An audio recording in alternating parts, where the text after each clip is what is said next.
Welcome back to another stream, man. This is the second time I'm going live. Yeah. You see the title. We're gonna look into the choking legacy of Kyle Shanahan.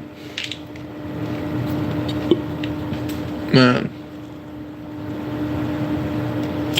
Kyle Shanahan, man, where do I start with you?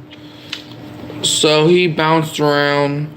He played college ball somewhere. No one cares, to be honest with you. But then he got employed to be the Texans quarterbacks coach.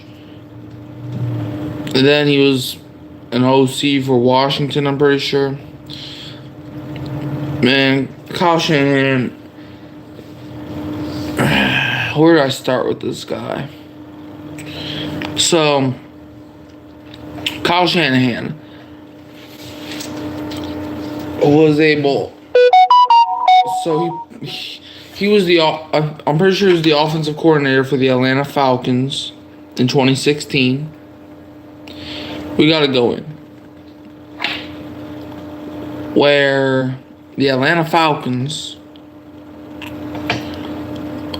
were up 28-3.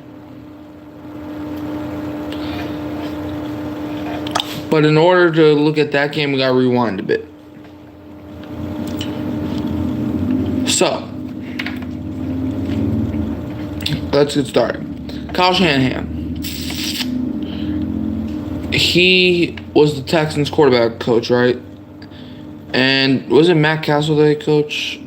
Or am I thinking about somebody else? I'm not sure. But he was up and down. Like, the Texans, their passing game wasn't the best. And then he went to Washington. He had a couple years that just didn't pan out. But then he got an offensive coordinator job in Atlanta. And he actually coached pretty well. The Falcons, they were able to make the Super Bowl. They were up 28-3 against the New England Patriots in the second half. After a Falcons touchdown got them up 28-3, and a few teams have came back down 4 scores, and the Patriots were one of them.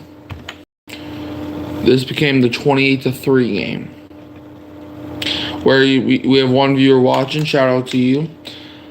Where Matt Ryan was looking like an MVP candidate. In fact, he did win the MVP that year. In the Super Bowl. Super Bowl 28-3. And Tom Brady just marched down the field and did what he needed to do. He put on his magic. And he dominated. He was able to lead the Patriots down the field to get a touchdown to make the score 28-9. They missed the extra point. I'm pretty sure they went for the extra point that they missed. But then they got the ball back, right? Then Tom Brady led the Patriots down the field to get an easy field goal to make the score 28-12. Well, it wasn't an easy field goal. It almost went wide right, but he snuck it in between the uprights to make the score 28-12. Then Matt Ryan got strip sacked and fumbled the ball by Dante Hightower strip sacked him. Patriots got the ball back. Tom Brady let the Patriots get a touchdown in the 2-point conversion. Hold on.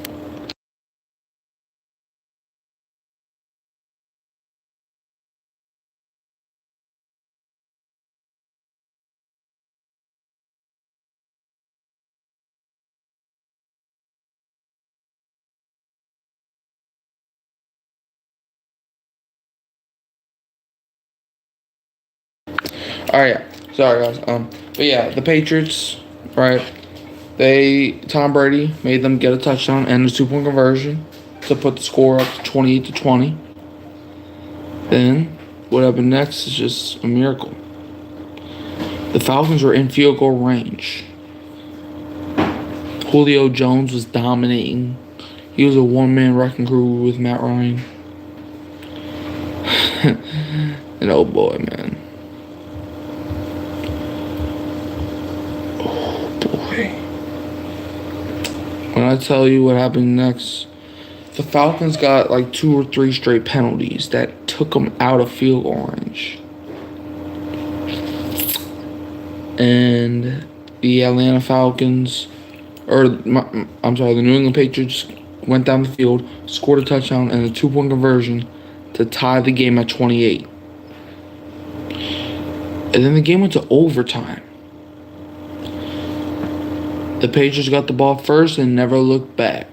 Obviously now if the overtime rules were what they were or what they are now back then,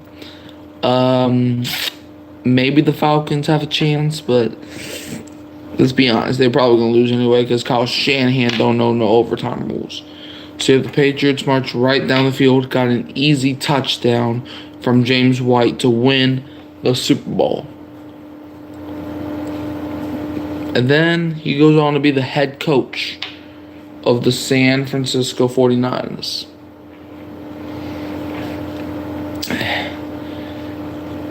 And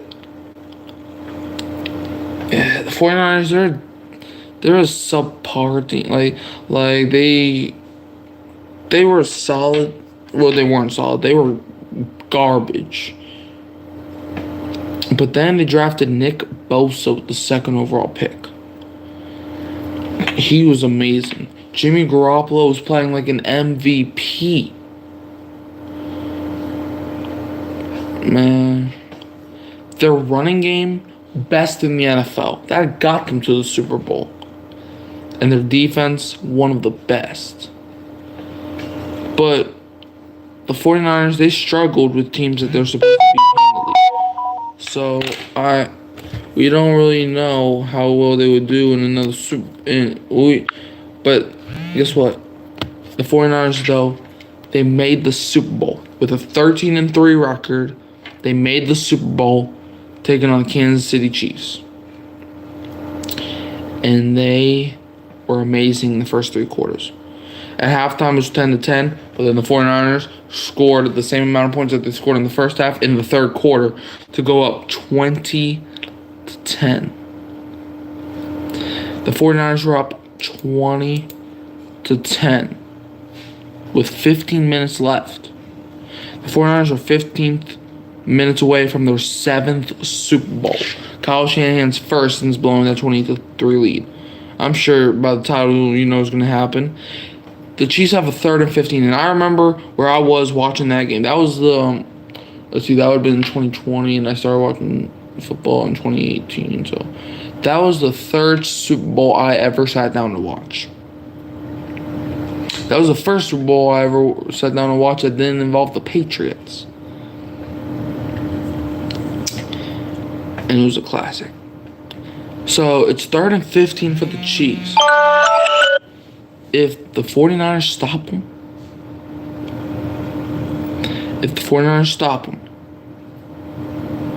they could go on to win the Super Bowl. But their DB let Tyreek Hill pass them.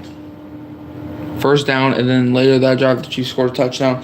And then Jimmy Garoppolo overthrows a receiver. I believe it was Emmanuel Sanders that he overthrew. And then the Chiefs got the ball back. They punched it in for another touchdown. Then the 49ers, they just lost it. 31. The Chiefs ended up winning that game 31-20. Patrick Mahomes. That was the start of Patrick Mahomes. But the 49ers, they always bounce around. You know, they had a terrible year the year after. But to be fair, they were getting injured a lot. Like, injuries derailed their upcoming season.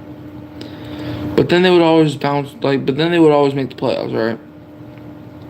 They would make the NFC Championship game over and over and over, but couldn't really get past until this past season, where they made the Super Bowl once again. And to be fair, it was kind of lucky that because the Lions just kept shooting themselves in the foot, but they made the Super Bowl again, and it's It's up against the Kansas City Chiefs once again. But you know what? Before I even hop into that game, we got to go a year earlier, where they're actually in the NFC Championship game, like I mentioned, and they're playing the Rams. A lot of people forget about this game, but if they win, they go to the Super Bowl again. They're up 17-7. I'm not gonna lie, I don't blame this game totally on Kyle Shanahan, but man, that sucks to lose that game. The defender had the ball right in his hands and then dropped the interception. Then the Rams went on to score, like, what was it, 13 unanswered points to win 20-17 or something like that. Man. And now, but a year later, they're in the Super Bowl once again, playing the Chiefs once again. And the 49ers are kicking butt. They're up 10-0 in the first half. But it all came crashing down just like the previous 3 games. Where the Chiefs, in the second half, dominated. Well, they didn't dominate. The 49ers just kept shooting themselves in the foot. From muffing the punt, from getting their extra point blocked, from not playing defense, from not knowing the overtime rules. And then they lost to the Chiefs in the Super Bowl. And that's how. And that is the choking legacy of Kyle Shanahan. Thanks to all the after show boys that will show up whenever the stream's over. And I'll see you next time. With that, and don't be a fail cunt.